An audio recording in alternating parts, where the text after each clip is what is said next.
is the Pegasus Podcast, presented by Night Sports Now. UCF news, views, and a few hot takes. Now, here are your hosts, Bailey Go Knights Adams and Christian Charge On Simmons.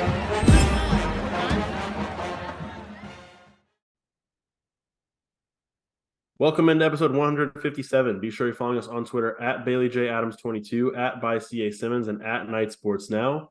First of all, I want to thank you guys so much for your continued support as we start our third season doing this podcast. Feels really weird that we're 3 years in, because I do think back to like the early days of the podcast. Even like, we started in the offseason, but like the first season was 2021. Dylan Gabriel was still the quarterback, and it was just, I don't know, very different time. UCF had no intention, I don't know, not no intentions, but like no designs on being in the Big 12 anytime soon. Now they're in the Big 12, and they've played the game as a Big 12 team. Keep leaving us those 5-star reviews with your questions. We are coming up on the end of the questions that we have so far. So if you ask a question, we'll be getting to it pretty soon. So continue to do that. And we also, actually, first of all, Christian, how are you doing?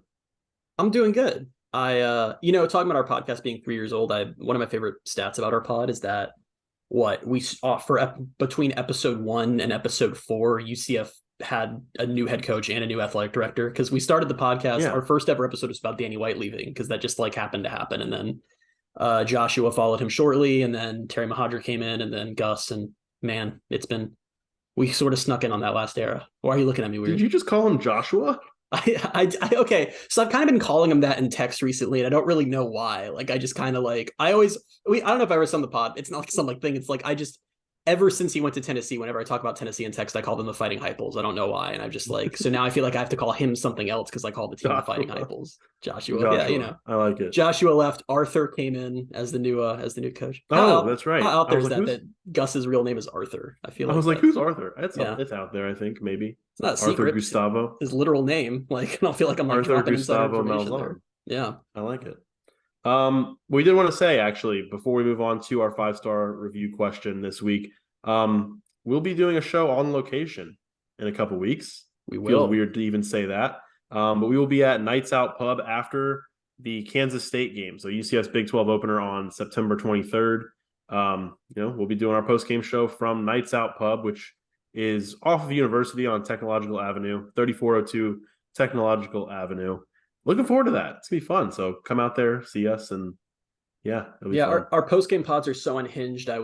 We were like, well, how can I make this even more crazy? I know, like, let's broadcast these unhinged thoughts like to a pub live, and like see how many UCF fans will just be. It's going to be funny, like if UCF like loses that game badly and we have to do a post-game pod where I'm like, man, JRP, terrible quarterback, just like to a bar of UCF fans. That could be fun. But yeah, come out if you're a podcast listener. That should be a ton of fun. Especially if you're like just an unsuspecting like person just sitting there. It's like, I'm just gonna watch some college football, and then you've got us two just there giving our takes and our thoughts. I can't think of a better way to improve someone's college football watching experience than to include our takes. I think that's the little ingredient that's missing from everyone's college football experience. So I think like so. A plan to me. But yeah, I'm very excited for that. It's gonna be a ton of fun. If you're local to the area and you want to come see us, come listen to us live. Even if you're not local. Great. Why, if you would drive in for a UCF home game, then you should drive in for a UCF podcast. Like, why not? 2 hours away, 3 hours away, 10 hours away. Come on down. Yeah, and we will still have all of our normal post game podcast will be recorded. So if you're not able to make it to Nights Out Pub, you'll still be able to hear us, see us. Be great. We will want to move on to our 5-star review question, which I guess requires some background and some context. So I tweeted back in 2018. I don't really remember why originally this became a thing, but there's a country music star named Darius Rucker. I'm sure people know who he is. He was in Hootie and the Blowfish before he went solo. And I tweeted, I think Darius Rucker and I could be pretty good friends. This was on September 29th, 2018. And then, of course, he was the guest picker on College Game Day this past Saturday. And so I said, still feel this way, by the way. And I tagged him again. And our friend UCF Zach on Twitter at Zeebles UCF, he replied and said, I gave the Pegasus Podcast a 5-star review on Spotify. My question is just you explaining this. Which, for one, I'm going to take your word for it that you left us a 5-star review on Spotify. Which, if you did, thank you. And honestly, this isn't that much of an explanation. Like, he seems like a nice guy, a chill guy. He loves college football. He's a big South Carolina fan. Just seems like a fun guy to hang out with. Seems like I could get along with him. That's it. I mean, it's nothing special. I don't think that Darius Rucker and I would be friends. Probably not, because you hate country music. I do hate country music. Worst genre by far. Terrible. Like awful. I don't think that's true. Name a worse genre. Screamo. Okay, country music is one of the worst. Let's just name every genre and offend everyone listening to us right now. Like, just be like, well, what's worse than country? Well, rock is tail. Like, just like literally go through them all. I gotta say, I'm a little suspicious of UCF Zach, because I went to check, and for the longest time, we had a perfect 5-star rating on Spotify, and I checked it right now, and it's 4.9, and I've never seen it below 5.0 before. So suspicious timing, Zach. I don't know about that, but we'll let it slide. We'll let it slide. We'll assume that was someone else who we pissed off with, I don't know, talking about how Bula Schmidt shouldn't be starting, or how John. We've been making a lot of people mad lately. Yeah, I know. Not a lot. Actually, no, not a lot. We made like 4 people mad, and they're just very loud about it. I've said it a million times that the biggest critique we get on our podcast is that we don't just cheerlead UCF when things aren't going well. But what can you do? Sometimes UCF doesn't play well. Not our fault. We're just telling you what happened, guys. The dirty little secret about our podcast is that I actually hate UCF. If you didn't know that, we're actually USF fans. I mean, we went to USF, Temple Terrace, love it there. We've just been imposters this entire time, and no one's caught on. Crazy. Go Bulls. I grew up in Gainesville. I mean, yeah. And Bailey grew up in Tallahassee. Crazy. I love what's a place in Gainesville? I love the Chili's there. What's a place in Gainesville? It's the only place. I don't know. I think that's the only place I've ever eaten at in Gainesville. There was a Chili's. What's the place that I had a place there one time? No one actually cares about this, but now it was called Felipe's, I think. Okay. I ate there one time. I remember that from my childhood in Gainesville, eating at Felipe's. Yeah. It was a good place. Yeah. Nice. Let's move on to the things that we missed from Kent State, which isn't a ton, because we cover everything and we're just amazing and smart and we see everything the first time. That's not true. We missed some things or just kind of forget to talk about some things. So the big thing that kind of was the takeaway, I think, that we need to discuss more of is UCF's running back room, and first, like in particular, RJ Harvey. I noticed one thing on my rewatch of the game I want to say really quickly that does involve the running backs, but it's just a personal thing to me. On our post-game podcast, I called out that JRP may be improving reading the field because of a downfield pass to RJ Harvey, and there's no way that was his first read. Rewatch the game, absolutely his first read. That play was absolutely designed for RJ Harvey. So taking that one back as a factual error. But yeah, go me. But other than that, I was so annoyed because you said to me, because I don't know if you saw a clip or what, you were like, I watched the replay, yeah, and I was like, he looked like he kind of just stared him down. Because like when you're in the press box, it's like, I don't even remember I watched the start of the play. It's just like, oh, he had a big pass to Harvey. Dang, okay, there's no way that was. And then I'm watching the replay of the game earlier today, and they get to that moment, and I'm like, like that's too bad. But anyway, yeah, one thing I feel like we just didn't touch on a ton in our post game pod was just Harvey's versatility is wild. Like I know that he maybe didn't like explode on the stat sheet as much as some other guys, or maybe just wasn't someone. I mean, we obviously want to talk about a lot about JRP, and there are other surprises, and maybe him just being so awesome isn't a surprise, and that's why he didn't come up as much. But yeah, he did a lot in that game for UCF in a lot of different ways. He really did, and I think it's just one of those things where it is we probably glossed over it because we expected RJ Harvey to be really good, and he was.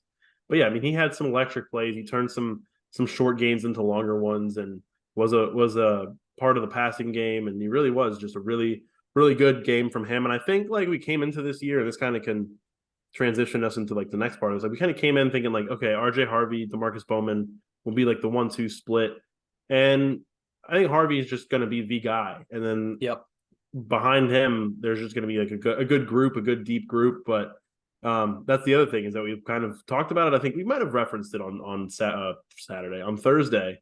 But Bowman was pretty far down in the order, and I mean, doesn't mean it's going to stay that way all year. But he was pretty far down. I mean, it was Johnny. It was a lot of, I think the introduction of Jordan McDonald, that was a little bit of a surprise. And then we saw Mark Anthony Richards. We did. Well, I don't want to say before, because I think Bowman had a couple snaps early in the game, I remember. But I think we saw, like, once it came down to the end of the game, we saw MAR, and then we saw Bowman kind of close out the game. So it'll be interesting to see how they continue to use all 5 of those guys, because they're all really good. It's just clear, I think, that Harvey's at the top.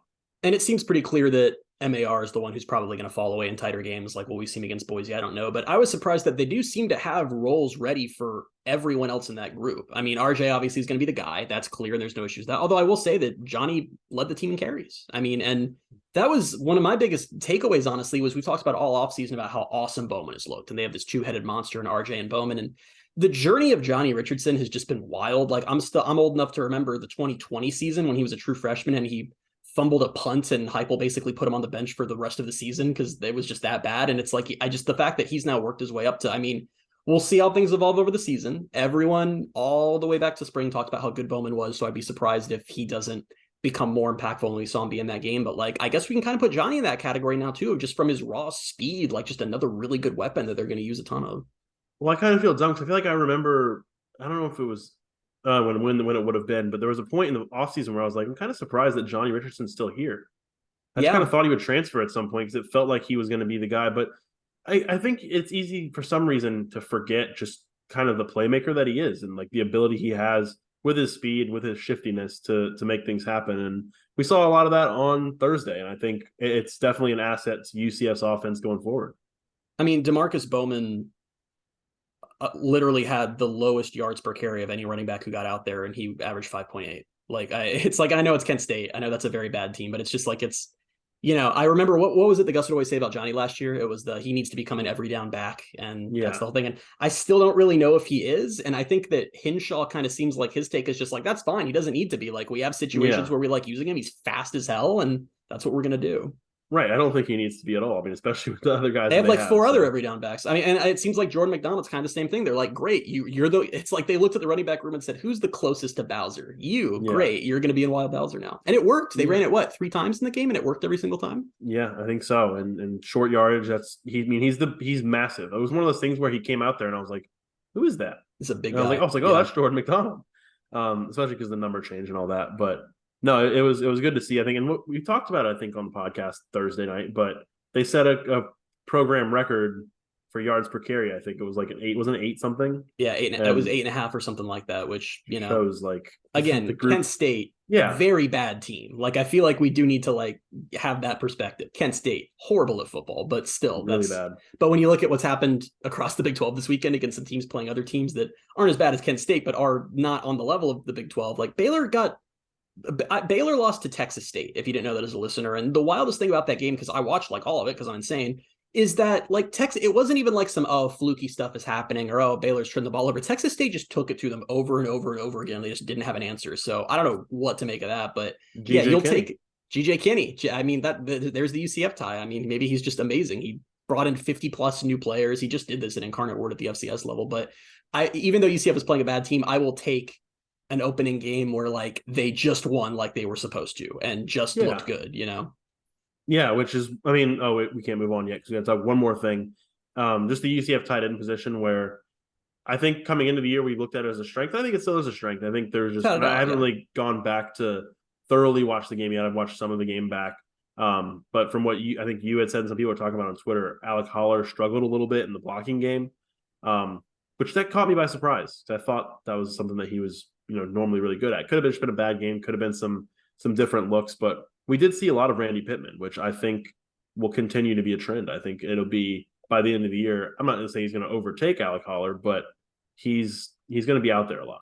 Yeah, and I don't want to make more of something. Like I think it was like on my rewatch, I know it was like 3 plays basically where Holler lost his block, but it was just like given the situation with Randy and how much I know that the coaching staff is very high on him and he's got a shot at being the most impactful true freshman. It's like the whole pro of Alec Holler is his blocking, right? And it's like if you're not necessarily getting that from him, or it's tough when you have a highly rated recruit behind you. And I don't know, that was more just like something to keep an eye on, like just sort of keep your eye on how that position. I'm gonna throw another one that we didn't have in here, but I do want to say Colton Boomer almost missed one of the PATs, and I am still on Colton Boomer getting benched watch. I'm keeping that one. I'm keeping that one going throughout the season. So yeah, that's definitely something that I didn't and wouldn't have noticed, and this is gonna be a bad thing all year. Not bad, but I switched seats. I have a new location in terms of my season tickets, and I'm like parallel to the left upright in one of the end zones. So it's like I am not going to be able to tell all year long if a field goal is good or not. Yeah, I also did not notice that at the game at all. It was just on the rewatch. I'm like, he just straight up almost missed a PAT. Cool. So my theory that he's artificially good, I'm just from the offseason, I've just decided to stick with that one for a little bit longer. Artificially good is such a tough label. Now that I've said that, he's going to hit like a 53-yard game winner against Boise this week. Like I just know it's coming since I'm just continuing to suggest that, he might not be as good as people think, but Who knows? I hope it doesn't come to that. But yeah, let's talk about Boise State. They didn't do very well in their opener. And they played Washington, who I think Washington's going to be very, very good. But I expected this to be like a pretty, like, I don't think close game. I thought it would be like a competitive game. Washington beat them 56-19. And I'm taking nothing away from that because UCF could still go out there and lose to Boise State. We talked about this with Louisville, like in the past couple of years, where it's like they've looked so good early on, and then it doesn't matter. It's a week-to-week thing. College football is so weird like that. But this is a massive game for UCF on the road, across the country, on the blue turf. And our main storyline for the game is why this game might decide the ceiling for UCF's 2023 season. And we stopped short of saying like it will define it or anything because it's college football. Like they could lose this game by 20 and then win the rest of their games because this sport is goofy. Yep. But it's a big thing because like I think you've pointed out on our offseason podcasts, it's you lose this game, the road to a bowl becomes a lot harder. Like a lot more is required of you in conference play, in a new conference, tougher conference. A lot more is required of you to get to the bowl plateau. Yeah, I mean and like you said, we've been talking about that nonstop. But it's and so here's the thing: I'm realizing that I'm doing what I spent all offseason telling the fans not to do, and it's that I'm having a bit of like just an existential crisis in how I view UCF because like. There were definitely concerns, which we're going to talk about. We have talked about from the Kent State game. The secondary, JRP turning the ball over a lot despite looking better. There's stuff to worry about. And I've realized in my heart of hearts that I have not yet acknowledged that 7-5 would be a good year. Like, I'm like, I don't want to. I noticed this in a conversation you and I were having where you're like, yeah. And I'm just like, naturally want to push back on stuff and be like, well, no, because I just don't want to admit that, like, they honestly, 7-5 would be a good year. So, like, with that in mind, I understand where the fans are coming from, but I do want to say that the path to a bowl game is still the goal here, and it is so much easier if they beat Boise than if they lose. If they beat Boise, they're obviously going to beat Villanova, barring a hurricane, wiping that game out or something. They start 3-0. You just have to go 3-6 in conference. I am very confident based on what we know now that this team can go 3-6. If they lose to Boise, now you're talking 4-5, and 4-5. It's not like I'm like, oh, they can't do that, but it feels like more of a climb to be almost 500 in conference. And it also losing to Boise kind of shuts off the possibility of something like a 9-win season or an 8-win season where we can brag about, wow, what a great first year we had in this conference. That stuff all feels like if UCF loses to Boise, you can't talk me into them then somehow ending up 9-3 or maybe even 8-4. I just wouldn't buy it at that point. Because if they lose that game, there's a lot of games they can lose. That's the thing too, is like it makes the path to a bowl more difficult if you lose this game. And I think it also just tells you more about this team. And it's not, again, like we can't say it's going to define the team because as Gus has talked about a million times, like teams, like the best teams get better as the season goes on. So there's still a potential for that to happen if they lose this game, but it's like where we think UCF might be, like we don't know for sure, but we think we know kind of where they are. And if they lose this game or this game turns out to not go the way everyone wants it to, it will kind of change where everybody's thinking is, I guess. Yeah. And you know, I mean, we'll see. Like you said, it's like they could lose it and then go win a bunch of games. It just feels, it's almost like just for the mental state of the fan base, it would be a lot nicer if they could win this game. And I guess it depends on how they lose too. Like if UCF goes out there and it's this back and forth game where the offense looks really good, but the problems with the secondary show up or whatever, and UCF loses a close one, it's like, wow, that one really hurts. But okay, I feel like this team can be good. Versus if they just look bad, or if we have like, because it's honestly, it reminds me of we did the SC State game last year and UCF won 56-0. I think that was the score, something like that. And it was like, hell yeah, UCF is back. Offense looked great. John Rice Plumlee highlight machine. Let's do it. And then they put up 14 points against Louisville. And it's like, yeah, that's what I don't want to see. I really don't want to see another game where this offense just shuts down, because that was how they lost games last year. Like, yes, the defense fell apart at the end of the year, but it was always offense couldn't produce. It was like 13 points against Duke, 14 points against Louisville, 13 against East Carolina. That's always what happened. That's what I don't want to see on Saturday. Yeah, and that's what, it's funny you say that, because right as you were saying, like, if they go out there and they lose like a back and forth game, okay, fine. Maybe it's like they were on the wrong end of a shootout. But if it is like, my mind immediately went to like, if they lose 20-14 and it's just kind of like a copy of last year's game against Louisville, like I'm going to feel a lot lower, because it's going to feel like, you know, this team's, I guess I don't want to keep saying the word ceiling, but because this team's, where this team can get this year is going to be limited, which is, again, it's fine. Like they can win 6 or 7 games and I'm going to come away feeling like, okay, they got to a bowl. They were probably one of the better or the best of the newcomers. Let's move on to next year. But it's still, it's going to be difficult to get there. And I'm starting to kind of get into this mode where I'm not trying to change my expectations or like hopes for the year, but I start to worry a little bit about next year, and so much can happen. But like, this is a very like experienced team, and next year they're not going to be very experienced. And so you're like, if you're looking at this year, you're like, okay, well, 6-6, 7-5 would be good. You go into next year with a lot of changes, a lot of new faces. Are you going to have the same expectations, or it's going to be weird? But we don't have to get into all that now. It's just my mind has been there a little bit in the last couple of days. This is how we are. This is Bailey and I's anxiety in a nutshell. Is we are one single game into the 2023 season, and we're sitting here worrying about what they're going to look like in 2024. And I get it, because I've had those thoughts too, where it's like we're acting like because this is their first year in this conference that we don't necessarily expect a lot, like they're going to build off of that. I would almost feel comfortable putting money right now on the idea, not even knowing their schedule for next year, that they might have a worse record in 24 than they do in 23, because they're losing everybody. And yes, they've been recruiting really well, and the 22 and 23 class guys are presumably going to be ready to contribute at that point. But this amazing 9 4-star class, or however many they're at that they have right now, like not like 1 or 2 of those guys will be playing, but it's not like, it's those guys aren't going to be available until 2025 to really contribute. It's like, man, they kind of have to reset a little bit. So that makes me want this year to be special, even though I'm just not sure if it can be yet, because of knowing that next year probably won't be. Yeah, no, that sums it up pretty well. Should we get into our key stats? Let's do it. All right. So we'll start number 1. Since 2006, Boise State is 5-2 in home games against power programs, which UCF is now. And I didn't say Power 5 because no one knows what the term is anymore. Well, for this year, at least it's Power 5, because the Pac-12 the Pac-12 exists for a few more months. But yeah, UCF, another storied Power 5 program, making the trip up to the Smurf turf. Very exciting. Long lineage of programs. But I believe part of this is they are on a 2-game losing streak, right? They've lost the last 2. So they have. But I know it was a different era, and I know you feel the same since we're like about the same age. But like growing up, I just remember it was always like, which BCS team is going to Boise and losing in this big upset at the start of the season? Like I remember Oregon. Like it feels like it happens all the time. And that I know Boise's a different team now and has been good, but not that good for the last like decade or so, but it still is just like, that's not an environment that you love walking into, Yeah. And we went back in 2006 because that was the year they went undefeated, and they were good before that, but like, it just felt like the point where it was like, Boise when they became State. Like a brand. Yeah. Yeah. So I don't know. It's interesting because it's one of those stats that doesn't really mean anything, but it kind of also shows like, this is a program that has done it before. It's not like this big historic, like, oh, if they beat a Power 5 program, it's like the first time in 100 years. Like they've done it before, and they can and are capable of doing it. Yeah. Even with coming off of the game they just had against Washington. But they're 22-8 at home in the last 5 years. And it's also just, it's stuff for UCF that they don't deal with most games that's difficult. It's a long flight out there. It's a 5-hour flight.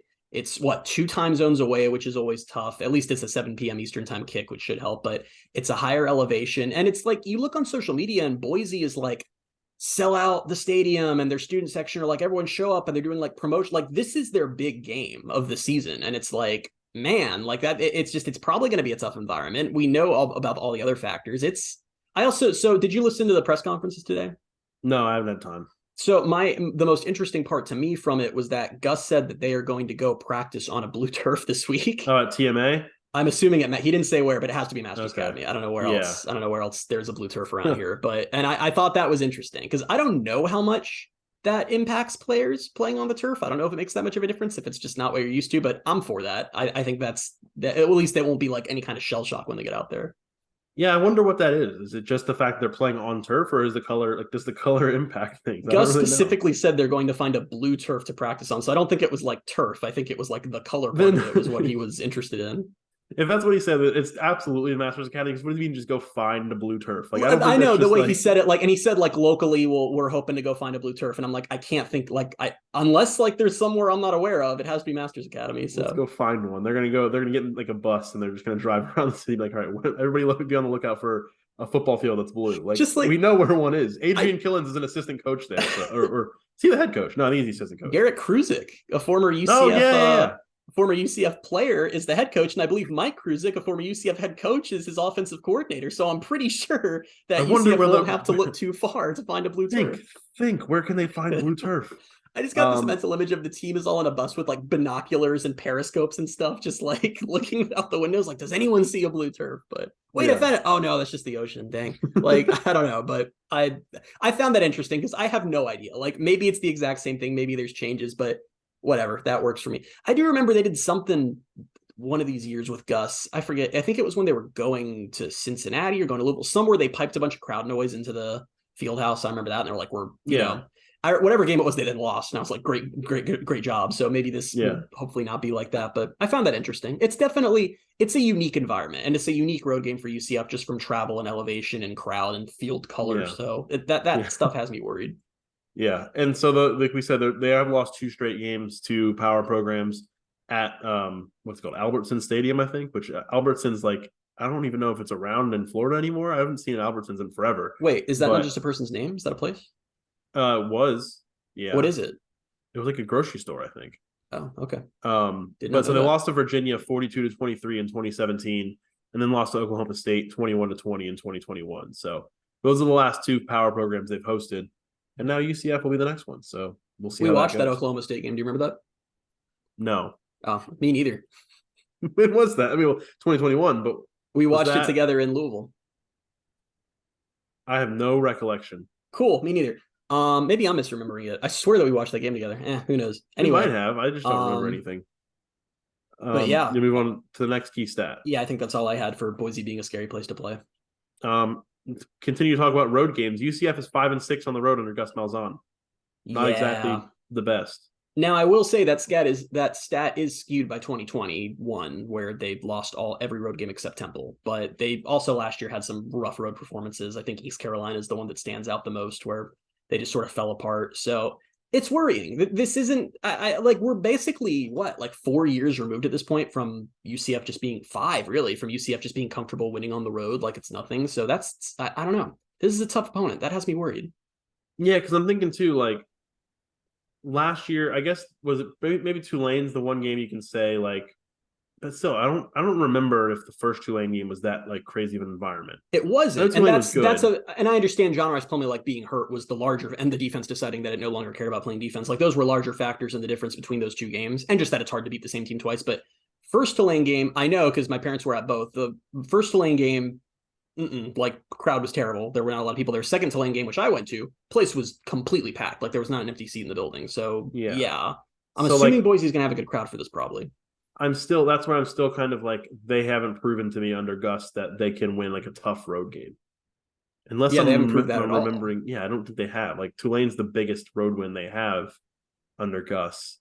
So yeah, I mean, I think that's the thing, is I don't think the stadium holds like a super crazy number. It's like 30,000. Yeah. And they apparently don't always have good attendance. Like, that's not a given at Boise like it is at some other G5 power. I was surprised when they were like, the coach came out and was like pushing for like people, there's still plenty of tickets available, and he's like pushing for people to sell it out. Because I was like, I kind of just assumed that like they usually had a good atmosphere and like a good crowd, because they're just like, I don't know, they're always good. I actually remember that from when they were really good, like back in the day when we were younger. That was the thing they got made fun of for, was they still weren't actually like, they'd had a good crowd, but they were never like really selling the place out. Interesting. Well, I don't know. I mean, I don't know anything about the Northwest.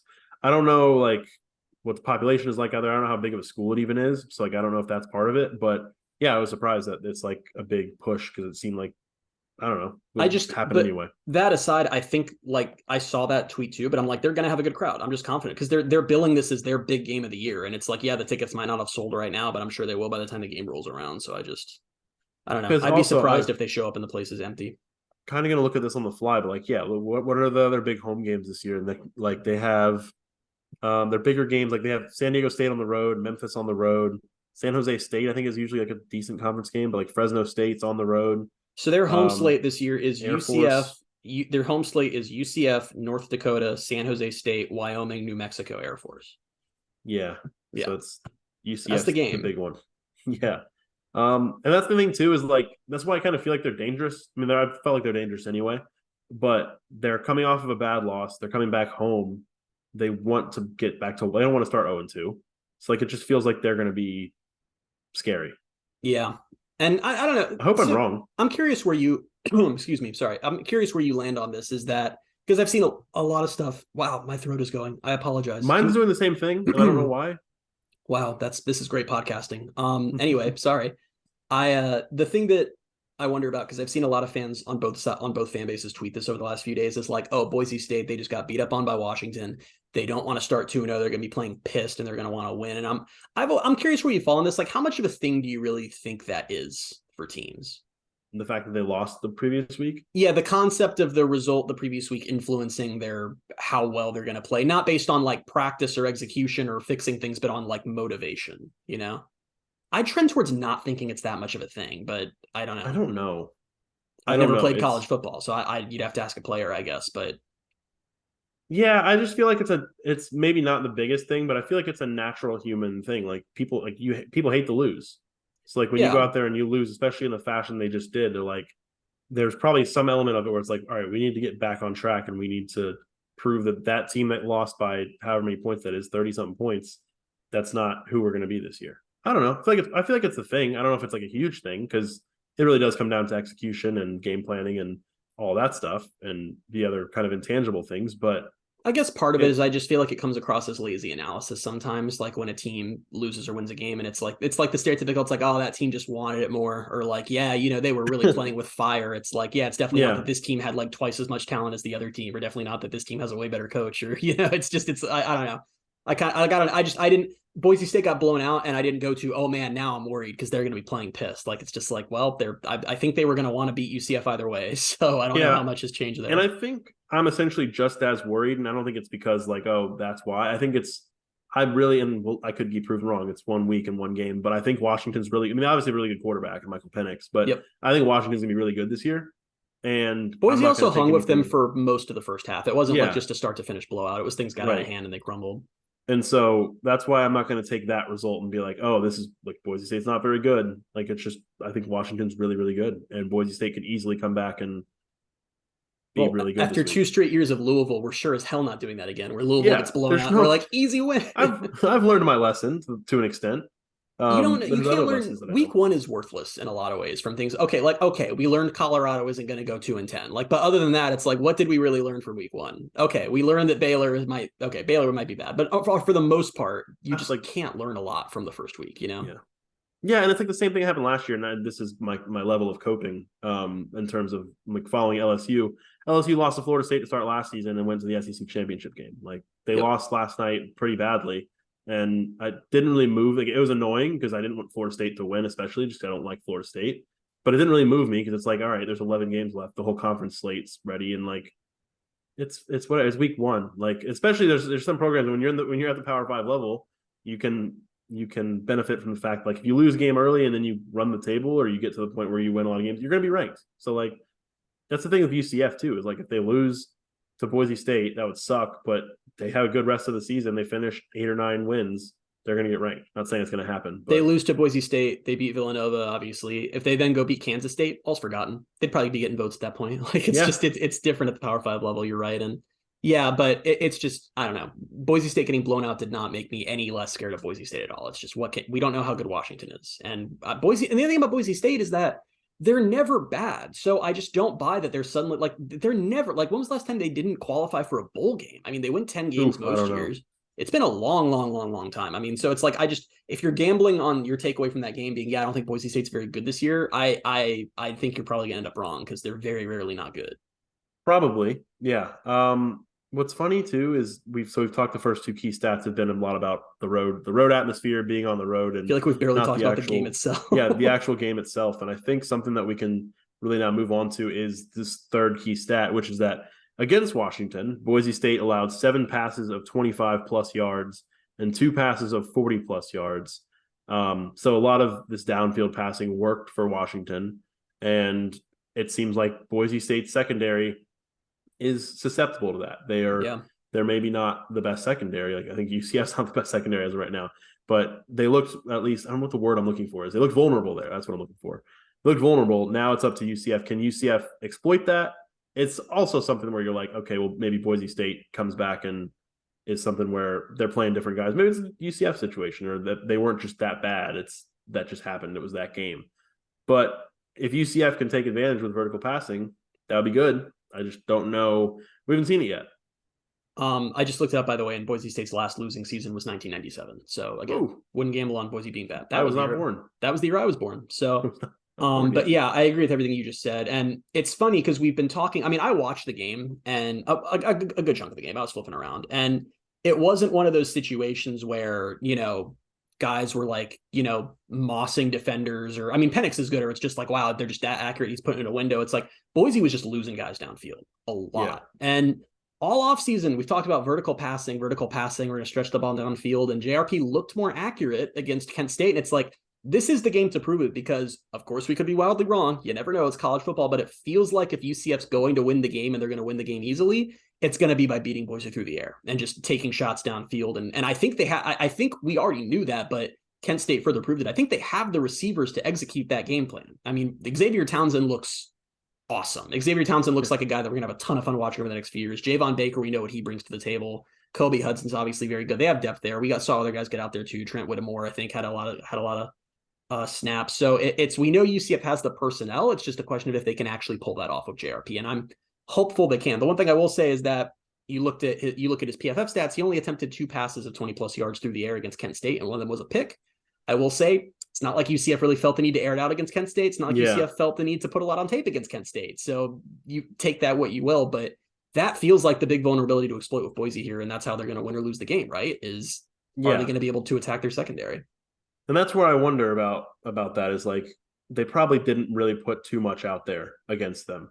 They didn't really need to take shots down the field, and it would have been a little bit like, it would have been worth it to just run a few of those plays so that you can see, like, all right, where are we with the deep ball? But you probably have the same kind of idea as, like, you would anyway, like we're just doing it in practice. So I don't know. I don't know if you're playing against a better defense in practice than you are against Kent State. Yeah. The other thing I'd say is that's another advantage UCF probably holds in this game, presumably. You never know. But UCF probably didn't put a ton on tape of a lot of stuff they like against Kent State. Boise just went up against a top 10 team. They had to show a lot of what they have. And that doesn't mean they showed everything. Teams never do. But that's definitely an advantage on UCF's side, as they probably have much more usable tape this week than Boise State does on the other side. Yeah, you talk about how, like, they probably are going to need to win the game through the air, and that's what Washington did. And I know that they have a different level, a different caliber of quarterback, and that's probably how they're going to win a lot of games. But they threw for 490 yards on Boise State, and they only ran for 78. Yeah, and we know UCF runs the ball better than they throw it right now, and that's partly because their running backs are just incredible. But we don't know. Like, we don't know if that's. I mean, that's the thing. So you don't know if that's because Washington just threw it more or what, but Boise was a little bit better against the run they were the pass last week. So if UCF's gonna make this a comfortable win, which I hope they do, then I think you're gonna have to throw the ball deep. You're gonna have to throw the ball all over the secondary. And I don't know. I hope they're capable. We'll see. I mean, that's another thing. I'm looking at my notes from my rewatch. Another thing, because a couple people pointed out on Twitter, and I did notice it more than I noticed it watching the game, was JRP was probably still a little too comfortable throwing into double and triple coverage. He did that a few times, and they were completions a few times, but that's still not like, that's something you don't care so much about during Kent State that you might care about more versus Boise. And listen, I'm going to cover us a little bit here when UCF wins the game big on Saturday because RJ Harvey rushed for like 150 yards or something. Like, it's one game. We're going with the information we have. At the end of the day, it's like, I was talking about this earlier. It's like, what's going to happen this game? I have no idea. It's just, this is the most like, and I think we've learned that from a few years of podcasting now, is it's like early in the season, it's like, I don't really know what to make of UCF. I don't really know what to make of Boise. I don't think there's a single result that could occur in this game that would surprise me. UCF could beat them by 30. I wouldn't be surprised. UCF could lose by 30. And I don't know if I'd be super surprised. It just feels like anything's on the table for this game because we just don't have a lot of information. So I don't know. It's scary. I hate the not knowing aspect. And it's also going to create a stressful week because I just feel like after this game is over, we won't know for sure, but we'll have a way better idea of what kind of season we can reasonably hope for UCF to have. And that's a scary spot to be in. It's just going to make that game. I also hate that it's at 7:00. Like, it's just for me. Like, I'm not saying for the team. Like, this always happens to me. It's like, I forget until the season starts. Like, I hate road games that are at night because I have just to spend all day stressed about it. And I really, really hate that. Yeah. Not looking forward to that aspect of it, but let's move on. Let's move on to how UCF can win this game and how UCF could lose this game. Starting with how they win, I think we could just basically just covered that in terms of if they can get the offense, throwing the ball down the field and giving your receivers a chance. Because, like you mentioned, their receiving core is just really good. Like they have guys there, and it's all about JRP getting them the ball. Which, in a lot of cases against Kent State, he was able to do so. He did throw it, and now double coverage, triple coverage things like. He threw one and he completed a pass into, like, I don't think it was double coverage. The very next play, he threw into triple coverage and it was incomplete. Probably could have been picked. It's just like, be smarter. That's what we went back to Thursday's podcast. Just play smarter. But I should say too on that topic that Darren Hinshaw had his press the day after the game, and you would never have guessed that UCF will put up 56 points and won by 50 because oh my god, he was pissed at JRB, pissed at the offense. They didn't execute this, they didn't do that. So it's, which in a way I feel like might be validating for the fan base because we were kind of not making fun of, but saying how it was sort of interesting on our post-game pod how UCF wins by this huge margin and the fan base is kind of unhappy and coaches seem kind of unhappy too. So maybe there is something to that. Darren Hinshaw is one of us. That's what we've learned, I think, over the course of this offseason. Darren Himshaw is one of us. Yeah, I think that's his Twitter name now. Yeah, I don't know. It was. I don't remember where I was going with this next point, but yeah, it's again with a thing where, like you said, RJ could go out there and run for 150 yards. Like that would be another way they could win this game. Works for if me. RJ Harvey just takes over. And I think that if the passing game is going as we hope, the running backs will have a good night too. I mean, that's just sort of the way it goes. So hopefully it'll work out that way. I had the same. I had the same thing for how UCF wins through the air. But I do also just want to say another point here is that this could really be a shut the doubters up game for JRP. Like, because this is the exact, unless it ends up playing out a totally different way. But from what we saw against Washington, you beat Boise through the air. If he does that effectively, if that is the game plan UCF goes for, and he is delivering these balls downfield and looking good doing it, and they beat Boise that way, that's a big validation for him because we haven't ever seen him do that against a good opponent. That's literally not happened while he's been at UCF. Yeah. So that would be a real shut the doubters up moment if he can do that. And if he can't do it, then we're going to have a lot to talk about. Not a lot of it's going to be good because that's going to bring up a lot of issues for the rest of the season. Who's doubting JRP? Not me. I'm a huge JRP fan. People always say that about me. Christian, JRP fan Simmons. That's what they call me on Twitter these days. Yeah, I think so. So thrilled that he's the one who won the job last year and that the other quarterback is now at Fresno State, where he just absolutely torched the Big Ten runner-up from last year for the Mountain West's biggest non-conference road win of the last decade. Love that. I wasn't even going to go there on this podcast because I know people are upset about the discourse going on, but I don't really care. We're not going to be the podcast that just talks about Mikey Keene the whole time, but I also feel like it's kind of our bit at this point, so we are the Mikey Keene podcast. So Bulldog Bulletin. Yeah, I mean there's a certain level that we need to reach each week about how much we talk about him. Unlike last year. Go ahead. Yeah. I jokingly told you on Saturday we should have a segment called What Did Mikey Do? And just run down his stats each week. Unlike last year, there's sadly really just no reason in talking about it because unlike last year, he's not another option available to the team. It's should we just become the Timmy like I feel like that's when we would truly be JRP haters, right? If we were just like we're pro whoever isn't JRP, like let's go to why isn't Timmy McClain out there? But sadly, unlike last year, JRP needs to play well because there are no other good options. So if he doesn't play well, man, I really want him to be good, really bad. And I'm not saying he's bad. I'm just saying there's the same we saw week one. There are a lot of the same deficiencies, and I'm hoping that he changes. It changes a lot. We did see some of the same deficiencies. I think that not even the throwing into coverage thing doesn't bug me as much as it bugs some people. It was the getting hit when he didn't need to is what I'm more freaked out about. But he did look better, and that was clear on the rewatch too. It was a lot of basic balls he delivered that he just didn't do. I mean, last year, how many easy throws did he make really hard? And he didn't do that against Kent State. Now, I don't know if he's in the space now where he can create these through the air highlight plays or things like that. But at bare minimum, he's no longer screwing up basic passes and he looked sharp. I mean, he found guys, he hit the open man a lot. I'm not going to sit here and say he didn't improve. It's just, there are some worrying trends from last year that have continued this year. And it's like, how much has he improved and how consistently has he improved? That's kind of what we're going to learn over the coming weeks. Because if he just does the same thing from last year and falls off a cliff this week, it's like, okay, well, that's not great.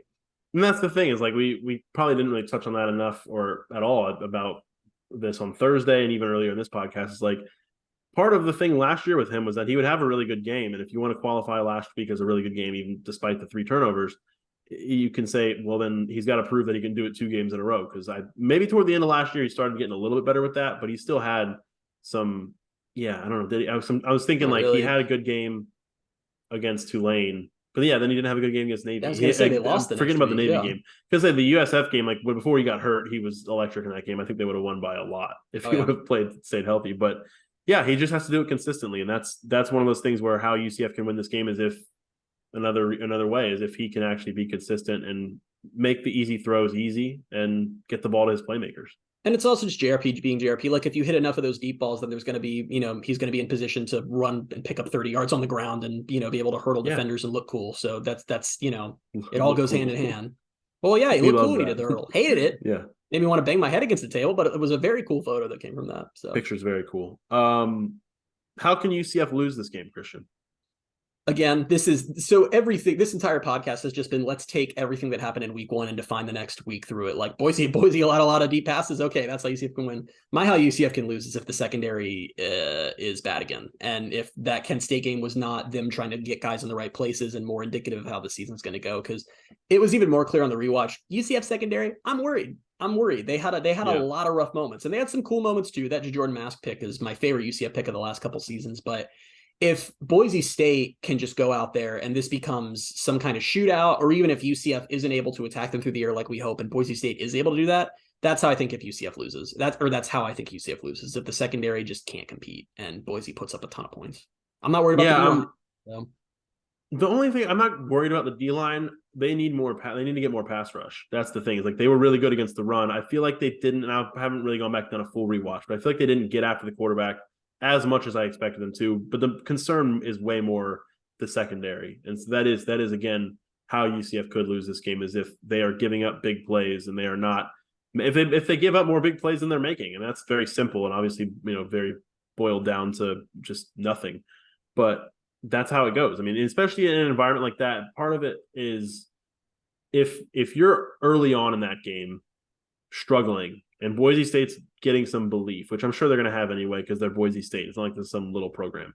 But Boise State's going to believe they can win. If they start to prove that and it's a close game early, it's probably going to be a close game throughout, and maybe UCF pulls away. But it feels like if it's early, if it's close at halftime, it feels like the rest of the game is going to be scary.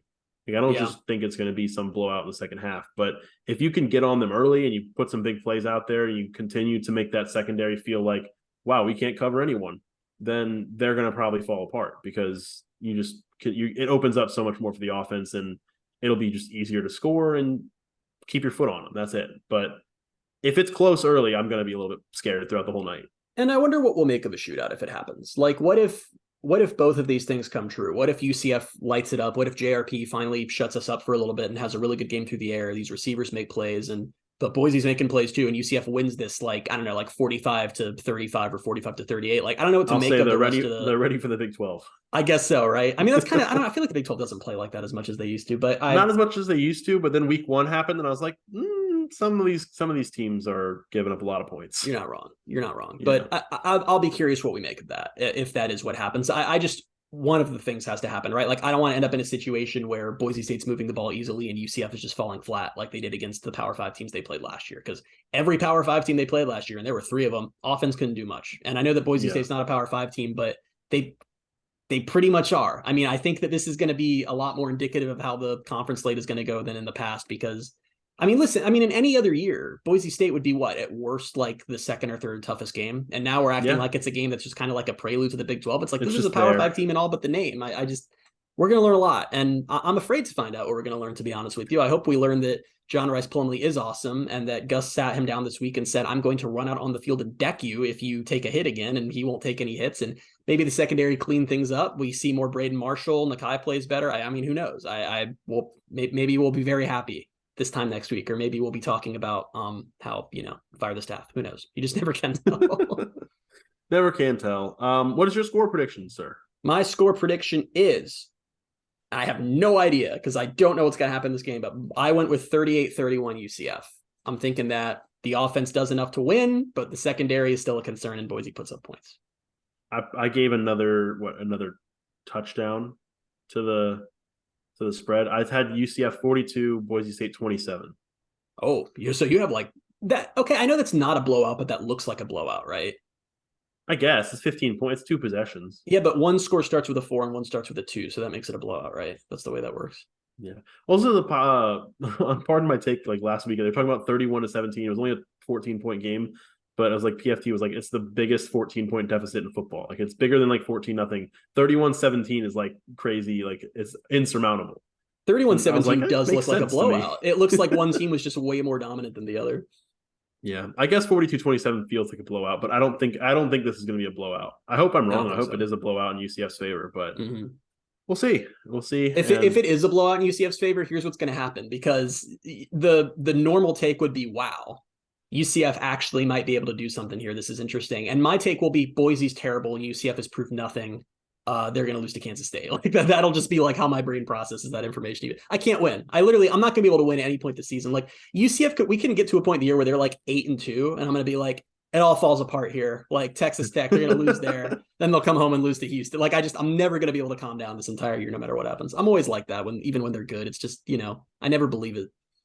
Yeah, no, it will tell. Like, it's the thing is, it'll tell us a lot and it'll tell us nothing. We'll just see how it goes. It's college football so week to week, and I think I'm realizing that more and more as I get older. It's like you can never get too high or too low, because you get really high, you win 3 big games in a row, and then you come home and you lose to Navy. Well, it's funny because I've covered UCF since 2016 was the first season I started covering. Hey, me them too. And not being a fan. I know, that's kind of how we met. And the thing is, like, it's different. It's changed for me how I view college football the last few years, because it's different when you have a podcast. We always start the podcast for 21, and like when you listen back to what you say week over week, you just realize how unpredictable the sport is, and how it's just like what happens one week means almost nothing to what happens the next, because it's just 12. Even the whole slate, 12 games is such a small sample size on its own. So at any point in the season, when you're looking at 2 performances or 3 performances to try to extrapolate out what's going to happen, it's hard. And I love that. That's what I love about college football, that unlike other sports, we can't just sit here at the start of the season and say, I know everything that's going to happen. But it makes podcasting difficult. I'm not going to lie to you. It makes it hard. It sure does. Let's get into the football news. This was something that happened before the game last week, but we only do a news segment on the post-game podcast, but I thought it was something really cool to shout out that John Rice Plumlee announced that he's donating 100% of proceeds from his jersey sales to the Arnold Palmer Hospital for Children, which I think is just really cool. That's very cool. I mean, that's very one of those cool things where like NIL being a thing now, where like they can sell player jerseys, and that's a cool product of it, is him saying this money will go to a really good cause. So shout out to him for that.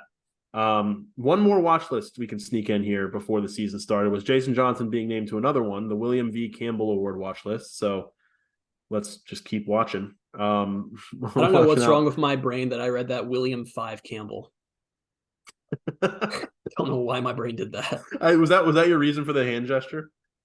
No, my reason for the hand gesture was that we're still doing watch lists. Like there's too many. That's what I thought it was there's for. Too many I thought it was watch for lists. that, but I didn't know if it was. No, I'm like, really another watch list. I'm like, God, the William 5 Campbell Award watch list, ridiculous.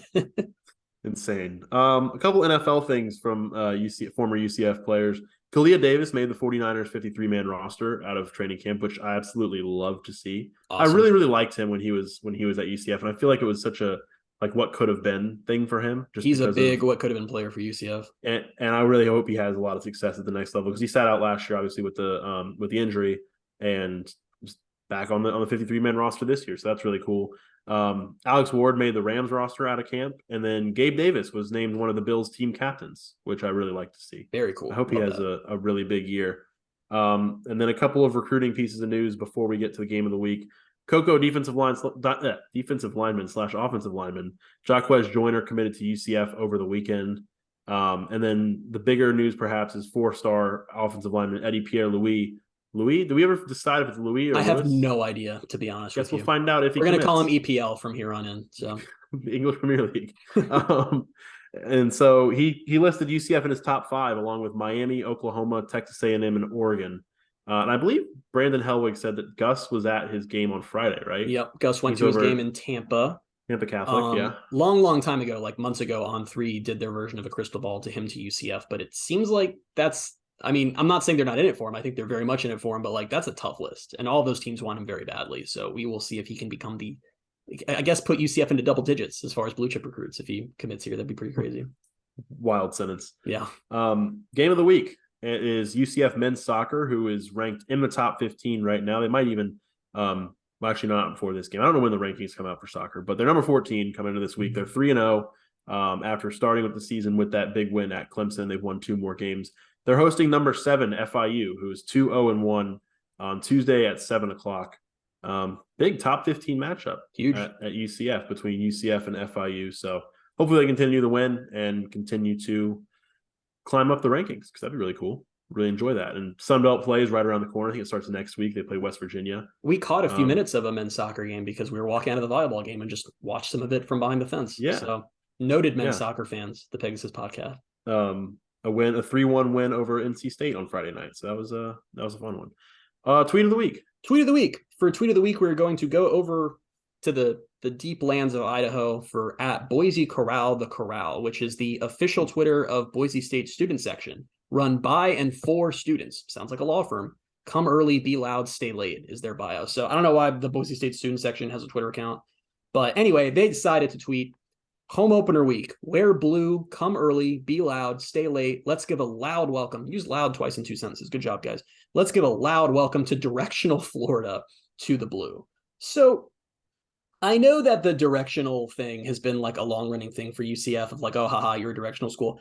I find it particularly interesting coming from this account for a couple reasons, and I'll list those reasons. Well, there's a few. The first is that Boise State, not an outstanding university, 83% acceptance rate. They're in Idaho. That like I have all the schools to come at you with that from. Interesting choice, given that like university-wise, whatever. Second, let's think about their name for a second. Let's travel down the road here. Boise State, Boise the city, Boise State. Like I just that is an actual stupid name for a university, and I'm a little surprised that them of all schools, given that they are not a particularly good university and have a dumb name, would call UCF Directional Florida. Found that interesting. Your thoughts? My thoughts is and this is something that with just how online I am, which is a lot. We've talked about that in one of our 5-star review questions recently, how much time I spend on Twitter. I just college football and just, I guess, trash talk in general has gotten so bad, or maybe it's always been bad and I'm just noticing it more because I'm on Twitter, but it's just so bad. It's like people come out and I'm like, did you think this was creative? Like, you've not heard this a million times. Like, I can guarantee you, if you think about something and you say this lame joke, the fan base you're saying it to is not going to be like, oh, you got us. Whoa.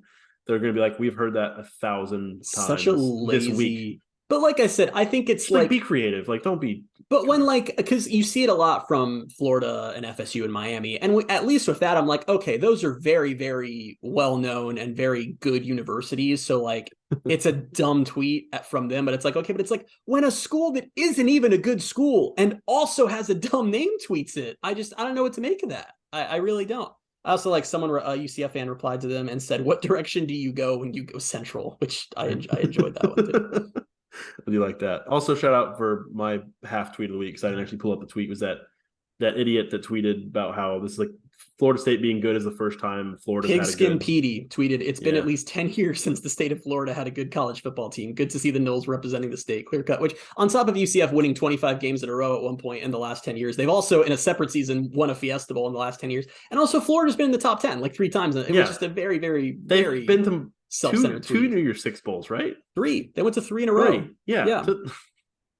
Smart. You know a lot of ball. I can tell. Wow. Shout out Petey. Petey. I like that name though. Petey's fun to say. Pigskin Petey. What a name. Shout out Pigskin Petey. I'm not even mad at him anymore. I just like saying Pigskin Petey. This is stupid. But we will get out of here. That's going to be it for this episode of the Pegasus Podcast. Keep leaving us those 5-star reviews. Like I said at the top of the show, need some more questions from you guys to start the podcast each week. And once again, I want to remind everyone that on September 23rd, after the Kansas State game, we will be at Nights Out Pub off of University Boulevard in Orlando for our post-game podcast. So come out and see us, come out and say hi. But until Saturday night's post-game podcast after the Boise State game, find us on Twitter at BaileyJAdams22, at by CA Simmons, and at Night Sports Now. Thank you guys so much for being with us, and we'll talk to you Saturday. Bye, everybody.